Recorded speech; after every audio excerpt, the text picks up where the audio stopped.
Učenie nie je nuda a nemusí prebiehať iba v školských laviciach. Spoločnosť Atos vytvorila portál, ktorý umožňuje žiakom získať prístup k tým najnovším a najkvalitnejším informáciám. Žiaci si môžu naštudovať dokopy až 1450 lekcií zo 7 odborov, prečítať si 3900 strán textov, pozrieť 6060 minút videí a vypočuť 24 200 minút učebného textu. Portál je k dispozícii prostredníctvom počítačov a tabletov a vzdelanie tak nadobúda pre žiakov celkom nový rozmer. Som hrdý na to, že Atos opäť mohol byť pri vzdelávaní mladých ľudí. Digitálny vzdelávací obsah naozaj budú v praxi používať, pretože zamestnávateľia boli od začiatku pri tvorbe a výbere digitálneho obsahu. Gro dodávky boli rôzne multimediálne objekty, ale aj pracovné zošity a metodické listy pre učiteľov. V nasledujúcich ukážkach uvidíte zainteresovaných odborníkov, ktorí vám ukážu, ako tento digitálny obsah vznikal.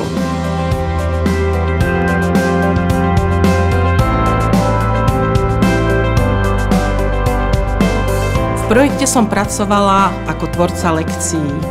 Táto práca ma naplňala tak po odbornej, ako aj profesionálnej stránke. Pri tvorbe jednotlivých častí lekcií som mala stále na zreteli, že jednotlivé časti musia byť zrozumiteľné práve tým, ktorým lekcie tvoríme, to znamená učiteľom a žiakom. Vďaka tomu sa nám podarilo vytvoriť množstvo kvalitných, metodických aj pracovných listov.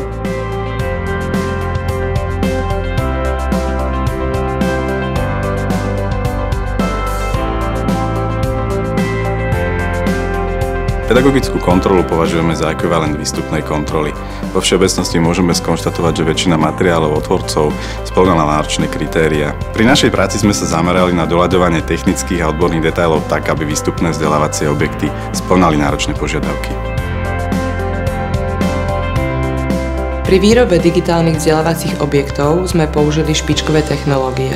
A práve vďaka tomu má výučbový materiál atraktívny vzhľad a užívateľia majú k nemu prístup z rôznych zariadení. Celý proces začína zberom poľnohospodárskych plodín a následným zviazaním slamy do balíkov.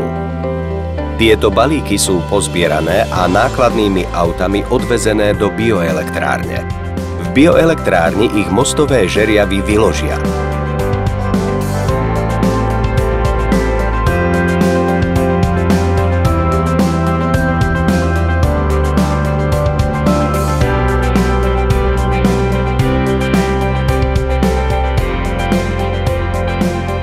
Digitálny vzdelávací obsah vniesol úplne nový pohľad do vzdelávania. Prešli sme od memorovania z učebníc do atraktívneho digitálneho prostredia. Či sa to študentom páči, to vám povedia sami. Projekt mi pomohol ušetriť veľmi veľa času, a to tým, že sú všetky informácie na jednom mieste, na internete, kde sú všetko vlastne overené informácie, oficiálne, a ak nám aj nejaké informácie chýbajú, tak si ich dokážeme nájsť na stránkach iných odborných škôl. Tento portál obsahuje skutočné kvantum vzdelávacieho materiálu. Stránka je optimalizovaná aj pre smartfóny či tablety, takže sa na ňu môžeme dostať skoro kdekoľvek.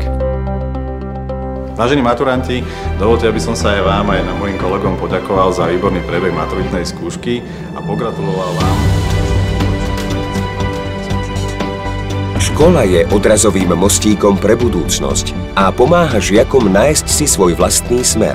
Prioritou spoločnosti Atos je posilniť túto snahu a umožniť žiakom stredných odborných škôl lepšiu orientáciu v získaných vedomostiach a lepšie uplatnenie v zamestnaní, v ktorom budú spokojní a šťastní.